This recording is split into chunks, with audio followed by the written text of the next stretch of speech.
In the 40K universe, divination, or the ability to peer into the future, is a well-established practice amongst the psychically powerful races. Seers, librarians, even weird boys have the ability to gain knowledge of future events, all thanks to their warp powers.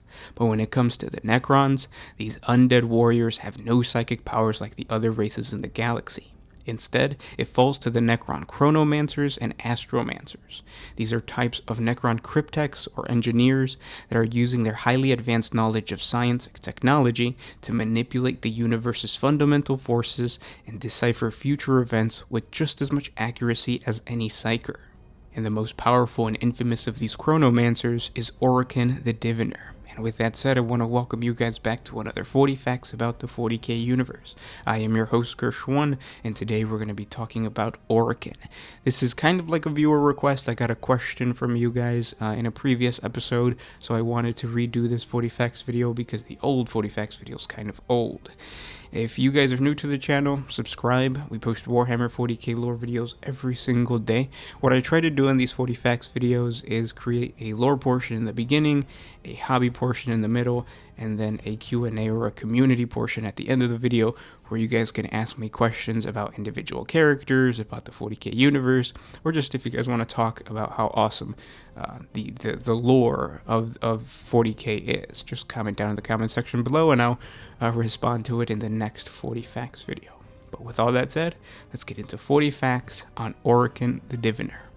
Orikan possesses a vast swath of arcane sciences that allow him to calculate future events from the patterns of the stars. He has held on to this seemingly magical power for nearly 60 million years.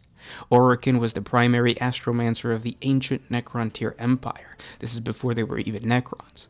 His powers were reserved for the ruling Triarch, making him one of the Silent King's most trusted advisors. Unfortunately, his counsel was ignored when it mattered most. During the War in Heaven, Orikan foresaw the disaster of the biotransference process. He knew that every Necron-tier would lose their soul in exchange for immortality. He was the only member of the Silent King's court to oppose the Catan known as the Deceiver's proposal. When the bargain was struck and the Necron-tier entered the massive furnaces, Orikan submitted himself to the same process. He became one of the undying Necrons, giving up his soul in solidarity with his people. Inside his new android body of living metal, Orikan's already reality-bending powers have only expanded, being freed from the limitations of his old decaying flesh. So grand are his powers that he knew of the fall of the Eldar, the rise of man, the Horus Heresy, even the coming of the Tyranids many thousands of Terran years before they came to pass. Through careful study and scrutiny, Orikan can even divine lesser occurrences, like the movement of fleets, the destinies of individuals, even the strategies undertaken by campaigning armies. These events, not important enough to reshape the galaxy, but the foreknowledge of which can dramatically change the fortunes of the beholder. Though they make use of his laborious studies, few amongst Orikan's peers truly trust him. This is not altogether due to his skills, for all cryptechs are capable of techno-sorceries that completely defy belief. The unease that Orikan provokes is due chiefly to the mocking scorn with which he treats the nobility of every rank, and to the knowing gleam in his eyes that implies that he is party to a joke that no other person can perceive. And these overlords would like nothing more than to see Orikan punished for his quiet insolence. However, not only is such a course of action unwise, as the benefits of being able to call upon Orikan's skills greatly outweighs any offense caused by him, it is also entirely impossible. Orikan knows the plans of his rivals and his enemies long before they do, and it is child's play for him to exploit such schemes to his personal advantage, an alteration that more often than not involves the fatal outcome for the original plotter. And although his skills are great, Orikan's predictions are not flawless. Unforeseen events can change his calculations, completely wiping out and replacing his prophesized timeline. Warp travel is a consistent aggravation, as its chaotic flow seems to delight in defying his predictions. Under such circumstances, in order to preserve his plans and reputation, Orikan is forced to employ a closely guarded set of chronomantic abilities. His mastery over the flow of time is such that he could actually walk backwards into his own past. He emerges at a point from which he can set his prophesized version of the future back on track, normally by having the interfering factor destroyed in some manner. These skills are limited, however, and he can't travel back in time as he pleases. An example of these powers in action occurred during the Helios 6 incident, when the Imperial Navy dockyards of Helios 6 should have never survived the onset of Walk's Skullcracker, and they did so only by the inconvenient interruption of the meddlesome Silver Skull 4th Company, but by retroactively arranging for the Space Marines to be ambushed and nearly wiped out by the Necron forces some solar weeks earlier. Orikan ensured that the destruction of Helios 6 ultimately occurred as first foreseen. Thus were the Necrons able to reclaim much of the surrounding sector, but more importantly, Orikan's reputation was kept intact. However, Orikan has learned not to manipulate events like this so often, for in his meddling, it can birth all manner of unforeseen events. As a direct result of Helios 6, no less than 5 Space Marine chapters, including the Death Spectres, the Howling Griffins, and the remainder of the Silver Skulls, descended upon the Lazar system to take revenge, utterly destroying the tomb world from whence Orikan's original commission had come from. In this case, Orikan's culpability in the disaster remains a secret, but it could have easily gone otherwise. Orikan takes great care to keep his machinations hidden from his peers. Though chronomancy is a science practiced by many cryptechs, no other is remotely capable of Orikan's feat, something that would increase 100-fold the suspicion in which he is held. And suspicion is the last thing Orikan needs at this moment, for 1,000 millennia of planning and preparation is about to come to fruition, for once the stars are in a proper alignment, Orikan will finally embrace his true destiny. And that's the lore on Orikan the Diviner. I hope you guys enjoyed this video. If you guys have suggestions for any other characters, whether they be Necron, Space Marine, whatever it is, and you guys would like me to talk about them, just comment down in the comment section below. Special thanks to Hatchet Fish Blue. It was your suggestion, or you were asking about Orikan. So there you go. Now, with the lore portion out of the way, I have some work to do on a Necron model for a friend. And this is the model that I'm going to paint for my friend. It is a Hexmark Destroyer. He actually has the Mefrit Dynasty color scheme. I've painted other Necron models with the same color scheme, and it looks awesome. This model seems like it's going to be an easy paint job. However, I don't think I'm going to have enough time to actually get it done. I have to leave in a little bit, so I'm running out of time. What I will be able to do is just prime this model black. And the reason I like to paint or prime the model black is because it's easy to just go over it with a quick silver or metallic dry brush, and then pick out the details of the orange and the dark green for the armor. And you'll probably see that tomorrow. And just as a reminder, if you guys want to see the finished product, painted models and stuff like that, or anything that I'm doing in the hobby portion of a video, jump on over to Instagram, Twitter, or Facebook. It's the One Mind Syndicate channel, and I'll probably post my finished products there, or at least like work in progress pics and stuff like that. But yeah. Now it's time to move on to the community portion of the video, where I answer the questions that you guys left off in yesterday's 40 Facts video. This was the 40 Facts and lore on the Hairtechs in the 40K universe. Really, it's the motivation behind why Tech Priests and Magi turn Renegade. Check out that video if you haven't done so. If you guys have questions for me for next week, just comment down in the comment section below. But let's get into it. This is MPC123. How do you think humanity's culture would evolve if the Emperor's Webway project succeeded? A psychically potent species of humans? That's a really good question. If the Webway project were to be completed, I feel like I can create a video all on its own, just 20 minutes of me like theorizing what could have happened, because we have to remember that during the Great Crusade, one of the big conflicts was the Council of Nicaea, or Nicaea, however you want to pronounce it, and it was to like determine whether psychic powers were to be used within the Imperial Army and the Space Marines, and it was already causing friction during the Great Crusade. As humanity progresses with the Webway project, and like I guess humanity becomes more comfortable and understands more of the Webway and how to manipulate the warp, that would cause more friction because you're kind of fighting fire with fire. So war, I definitely see a human society that is in conflict with one another based off of like the resource of warp manipulation. I don't know if like, because right now, in order to achieve faster than light travel, you need a navigator and astropaths. Astropaths to communicate, navigators to actually see through the immaterium and view the astronomicon so that they can guide themselves. And they hold a lot of power, so much so that they are part of the High Lords of Terra, like the big High Lords of Terra, or like the main council. I forget what it's called, like the Inner Circle or something like that. No, that's for the Dark Angels. But navigators are really, really important. Navigator houses are really important. So with the Webway project existing, I wonder if navigators then kind of lose their functionality, because you don't need them to do faster than light travel, because you just jump on this highway that is the Webway. Now, the gatekeepers themselves might become the astropaths and the navigators. So then there's this big conflict then that arises from who are the gatekeepers to the gateway, to the Webway, the new human Webway, and also psychically powerful individuals need to be gatekeepers for that.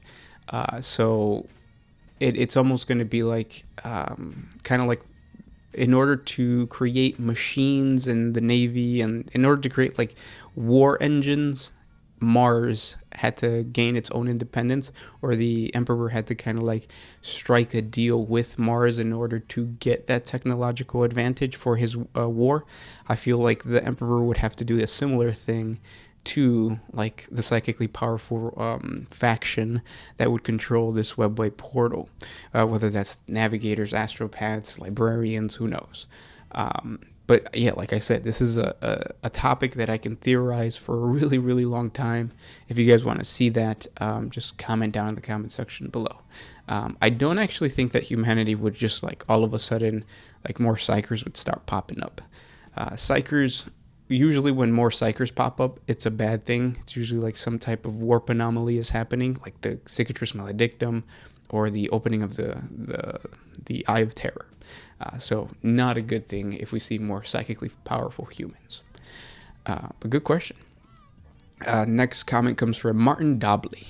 Dolby? Hairtechs are the true advocates of knowledge and its students in the truest form, as Mechanicus limits themselves far too much. Yep, I agree. And to add to that, like a Hairtech or basically a renegade tech priest, they are actually pursuing innovation, whereas the tech priest of the Imperium or the tech priest of Mars, they are trying to discover technology that has already existed. There is no innovation. Obviously, there are like Belisarius Call can go beyond this, and actually there is innovation there. But for the most part, most of the priesthood tells people to, they say that all of the technology in the world already exists. It's up to the Adeptus Mechanicus to find it. So yeah, it's just like digging and understanding and stuff like that. But that's a very oppressive ideology that the tech priesthood has. So yes, I agree. They are advocates of true knowledge. These Hairtechs are. Next question comes from Hatchet Fish Blue. I must agree, I love how interactive this channel is with its community. That's good. A follow-up to my inquiry. You are 100% correct. My apologies. The Necron in question was indeed Orikan. I am just terrible with spelling, and there is indeed a video about him or her. I don't know. Yeah, I don't. I think Orikan is a male. We made it 4 years ago. We did. I'm going to start watching it now. Thank you again. Well, now you got a brand new one. So hopefully this one helps out. And then P.S. Do you ever think there's going to be a proper FPS Warhammer 40K game where you get to play from Orc's perspective and all alternative factions instead of yet another genetically enhanced Space Marine? I also missed the RTS game Soulstorm, or Soulstorm was the best. Probably. I think GW is going to focus more on animation right now with their Warhammer Plus. hopefully we get good games in the future. But yeah, we'll see. Zero Noctis says, you don't know about what can be done with 3D printing. $200 to $300 resin printer can make better quality prints than GW puts out. It all depends on the resin and the quality of the STL. I don't know, because the DaVinci, the 3D printer that I have costs $200, and it doesn't print out that great stuff. But again, I only have experience with this, and I bought this like I think 3 years ago or 4 years ago. So maybe technology has gotten way, way better. And if that's the case, that's kind of a good thing. That's kind of awesome. Next question comes from Carlos Pandiela. Another awesome video. Thank you. Have you guys done a video on prisons in the 40K setting? I looked through the vids and I may have missed it if you have. Yeah, I actually did one not too long ago, so it's a recent one. Let me see. Penal colonies, I want to say. Yeah. So if you check out our 40 facts and lore on penal worlds, we have that, and we talk a little bit about penal regiments. So prisons in 40K. I'll put a link up above. Hopefully it posts. Next question comes from Edwin RSA. If all members of the Alpha Legion said that they are Alfarius when they are questioned, how does anyone know who's who internally within the chapter? They don't. That's the whole point. That's what makes the Alpha Legion so sneaky and so awesome. We don't really know if Alfarius or Omegon died, and we don't know who Dorn fought. More than likely, one of the Primarchs, just because, to go toe-to-toe with Rogodorn and you're just a regular Space Marine, I don't know. Something's not right. The next question comes from, or is it just a comment from Diogenes the Flatterer? Dude was holding up a toaster. Yep. That's probably one of my favorite 40K memes, is like the toaster meme with the Adeptus Mechanicus. Yeah.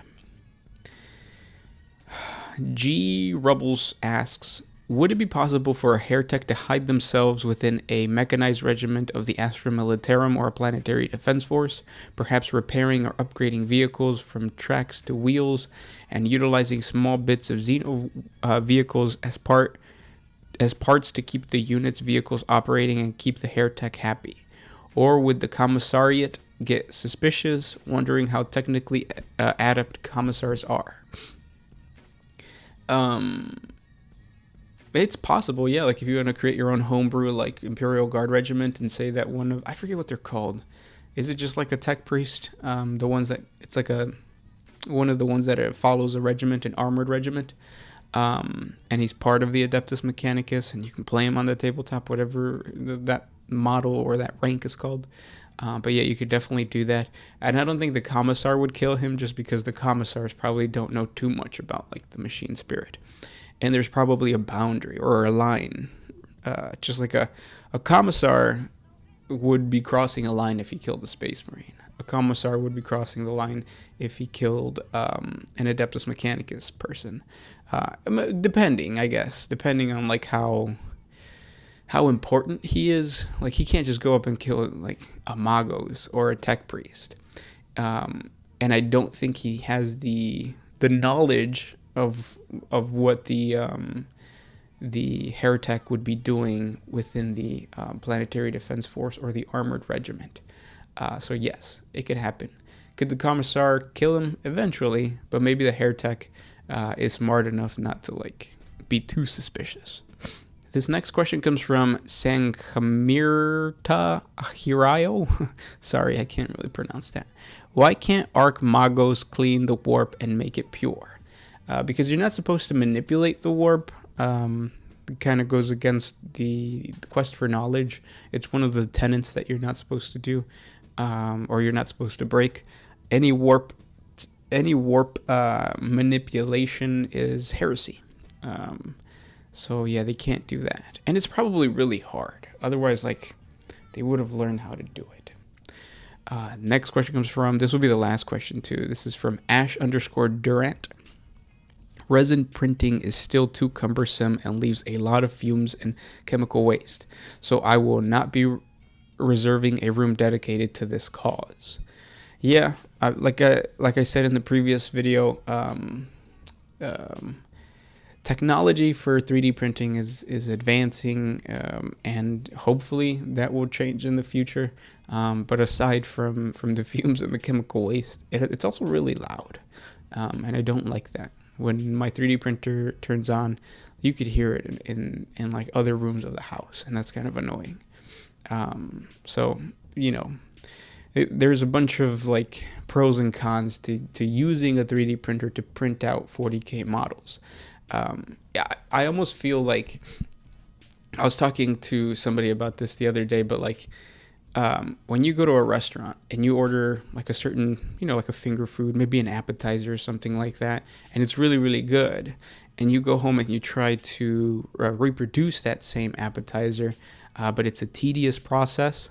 So it's like there's a lot of like prep work and a lot of like a lot of effort needs to be put into creating this dish. When you eat it, because it took you like an hour, some of the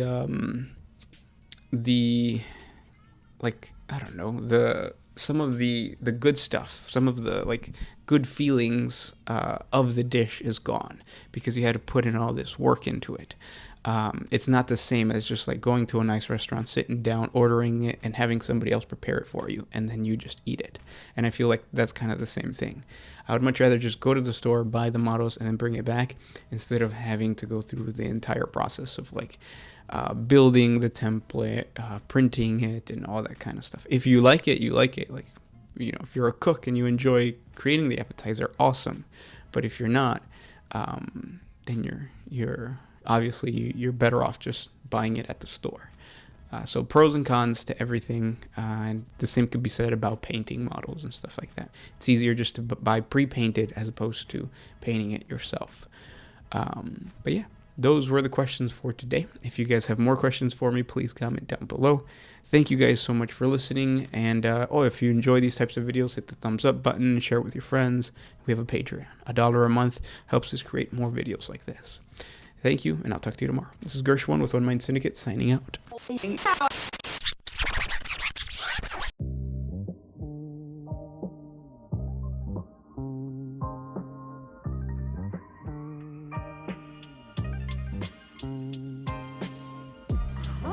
used to put my